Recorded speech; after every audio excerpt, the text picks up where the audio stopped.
মোল্লারা কোথায় পেয়েছো দাড়ি? কোন নবী চোখ তেরা নয়, তার ভিতরে কি চোখ তেরা ছিল? কোন নবী বাথরুমে পড়ে মরে নাই। গোলাম আহমদ কাদিনী কোথায় পড়ে মরেছে? বাথরুমে পড়ে মরেছে। কোন নবী, যেই নবী যেখানেই মারা গেছে তার দাফন সেখানেই হয়েছে। কাদিয়ানির দাফন কোথায় হওয়ার কথা ছিল যদি নবী হইতো? পড়ছে টয়লেটে, মরছে টয়লেটে, কবরটা হওয়ার কথাও ছিল টয়লেটে, কিন্তু হয় নাই কেন? কারণ ও মিথ্যাবাদী, ধোঁকাবাজ। দুই মুসলমান দেখা হইলে কি বলবেন? আসসালামু আলাইকুম কাদিয়ানি কাফের। যেই দেশের প্রধানমন্ত্রী তাহাজ্জুদ নামাজ পড়ে, ফজরের সময় মুসাল্লা খুঁজে নামাজ পড়ে, কোরআনুল কারীম তেলাওয়াত করে, সেই দেশে মুসলমানদের ঈমানি দাবি কেমন করে আপনারা আমার মুসলমানের বুকের ভিতরে গুলি করে কাদেরকে খুশি করাইতে চান? বুঝতে বাকি নাই, বুঝতে বাকি নাই। যারা কাদিয়ানীকে কাফের মনে করবে না, স্পষ্ট তারাও কাফের। আমাদের নবীর নাম কি? হযরত মুহাম্মদুর রাসূলুল্লাহ সাল্লাল্লাহু আলাইহি ওয়াসাল্লাম।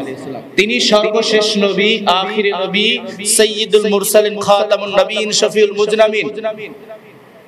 আমাদের শেষ নবী, হায়াতুন নবী, জিন্দা নবী। আমরা কালিমা পড়ে মুসলমান হয়েছি। আমাদের নবীর নাম মুহাম্মদুর রাসূলুল্লাহ। আমাদের কিতাবের নাম কোরআন। আমাদের প্রতিপালকের নাম আল্লাহ।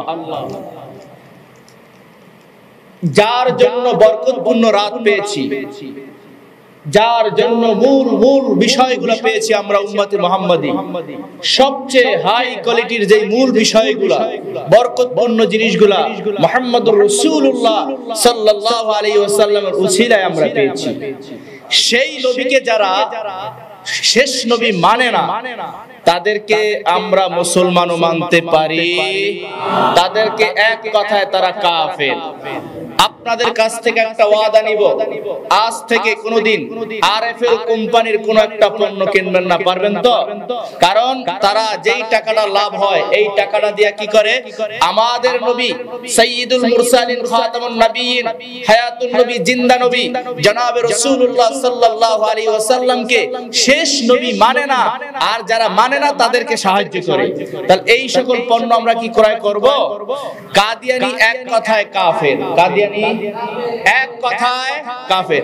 তার ভিতরে নবী হওয়ার কোনো যোগ্যতা নাই। পঞ্চগড়ে কয়েকদিন আগে কাদিয়ানী ইজতেমা হওয়ার কথা ছিল, সেখানে তরতাজা মুসলমানদের বুকের ভিতরে গুলি করে তাদেরকে শহীদ করে কাদেরকে খুশি করতে চেয়েছে? যেই দেশের প্রধানমন্ত্রী তাহাজ্জুদ নামাজ পড়ে, ফজরের সময় মুসাল্লা খুঁজে নামাজ পড়ে, কোরআনুল কারীম তেলাওয়াত করে, সেই দেশে মুসলমানদের ঈমানি দাবি কেমন করে আপনারা আমার মুসলমানের বুকের ভিতরে গুলি করে কাদেরকে খুশি করাইতে চান? বুঝতে বাকি নাই, বুঝতে বাকি নাই। যারা কাদিয়ানীকে কাফের মনে করবে না, স্পষ্ট তারাও কাফের। যারা কাদিয়ানীকে কাফের মনে করবে না তারাও কাফের। আমি আপনাদের সামনে আরো একবার বলেছিলাম কাদিয়ানী কেন নবী হতে পারে না, তার চারটা কারণ ছিল, বলছিলাম না? চোখ কানা, এবং প্রত্যেক নবীর নাম হয়, তার নাম হলো গোলাম আহমদ কাদিয়ানী, এবং কোন নবীর চোখ তেরা নয়, কোন নবী চোখ তেরা নয়, তার ভিতরে কি চোখ তেরা ছিল? কোন নবী বাথরুমে পড়ে মরে নাই। গোলাম আহমদ কাদিনী কোথায় পড়ে মরেছে? বাথরুমে পড়ে মরেছে। কোন নবী, যেই নবী যেখানেই মারা গেছে তার দাফন সেখানেই হয়েছে। কাদিয়ানির দাফন কোথায় হওয়ার কথা ছিল যদি নবী হইতো? পড়ছে টয়লেটে, মরছে টয়লেটে, কবরটা হওয়ার কথাও ছিল টয়লেটে, কিন্তু হয় নাই কেন? কারণ ও মিথ্যাবাদী, ধোঁকাবাজ। তাহলে এই নবীকে আমরা মানতে পারি? একে কাফের, একে কি বলতে হবে? গোলাম আহমদ কাদিয়ানী। গতকালকের আগের কাল আরেক গোলাম আহমদ কাদিয়ানীর ছোট ভাইরে দেখলাম, সে বলে ওরে মোল্লারা কোথায় পেয়েছো দাড়ি? কোরআন হাদিসের কোথায় পেয়েছো দাড়ি? কোরআন হাদিসের কথা বলে দাড়ির কথা নাই। হায় রে, যদি মুসা আলাইহিস সালাতু ওয়াস সালামের ঘটনা যদি জানতো তাহলে তো এই কথা বলতে পারতো না। আরেকটা নাম না বললেই নয়, নিজুম মজুমদার একটা লোক আছে, তিনি আবার বলে মোল্লারা কেন কাদিয়ানীর উপরে খেপলো? তা খেপবে না কার উপরে খেপবে রে? এই নিজুম মজুমদার এই যে কাদিয়ানীর পক্ষে কথা বলার কারণে তার ঈমান চলে গেছে, বিয়া চলে গেছে বিয়া। এখন যদি বিয়া না ধরায় তাহলে কি হবে? এর ঘর থেকে হালাল জাদা হবে না, হারাম জাদা হবে। আরেকজনে বলে এই কাদিয়ানির ছোট ভাই সে বলে কি জানে, বলে যেই বিয়ার ভিতরে গান বাজনা হবে না এই বিয়া নাকি শুদ্ধই হবে না।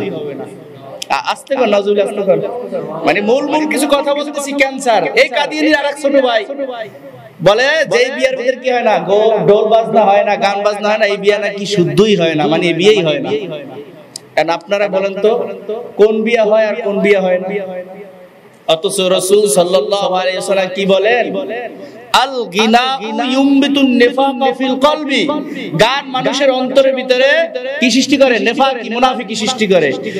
আর ইনি বলে কি গান বাজনা বিয়ের ভিতরে না বাজাইলে নাকি কি হয় না, বিয়ে শুদ্ধ হয় না। তো এরা কাদিয়ানির ছোট ভাই। কি ভাই? তার কাদিয়ানিকে সর্বসম্মতভাবে আমরা সবাই কি কাফের মনে করি। কি মনে করে? যে কাফের মনে না করবে সেও কাফের। ইমানি দাবি হিসেবে কথাগুলো বললাম, যে কাদিয়ানিকে কাফের মনে না করবে সেও কাফের। কারণ আমরা কালিমা পড়ে মুসলমান হয়েছি।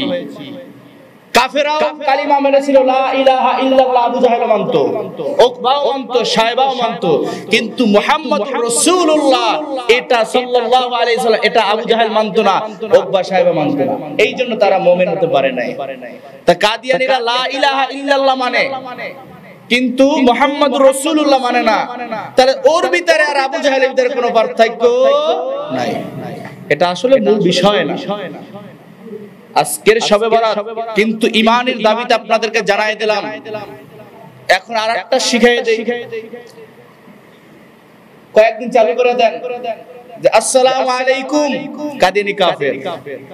দুই মুসলমান দেখা হইলে কি বলবেন? আসসালামু আলাইকুম, কাদিয়ানী কাফের। তাহলে আমরাও, ওরা যেভাবে আমার সন্তানের বুকের ভিতরে গুলি করে শহীদ করেছে, তা আমরাও আমাদের সালামের পরে এই কথাটাও তো বলতে পারবো। দুই মুসলমান একত্রিত হলে আমরা কি বলি? সালাম দেই। তা সালাম দিয়া বলবো কি আসসালামু আলাইকুম ভাই কাদিয়ানী কাফের, আসসালামু আলাইকুম ভাই কাদিয়ানী কাফের। উত্তরে বলবেন ওয়া আলাইকুম আসসালাম ওয়া রাহমাতুল্লাহি ওয়া বারাকাতুহু ভাই কাদিয়ানী কাফের। ঠিক আছে তো? পঞ্চকের অভাব নাই। আপনি শিবচরের কথা বলবেন কেন? ইমানের দাবি হলো, ইমানের দাবি হলো আল্লাহ রাসূলের খতমে নবুয়ত যে না মানবে, স্পষ্ট তার বিপক্ষে জিহাদ করা ফরজ। এটা কোথায় হলো না হলো? শিবচর আসতে তো পারে, আসতে কতক্ষণ? তাদের মিশন তো চলতেছে।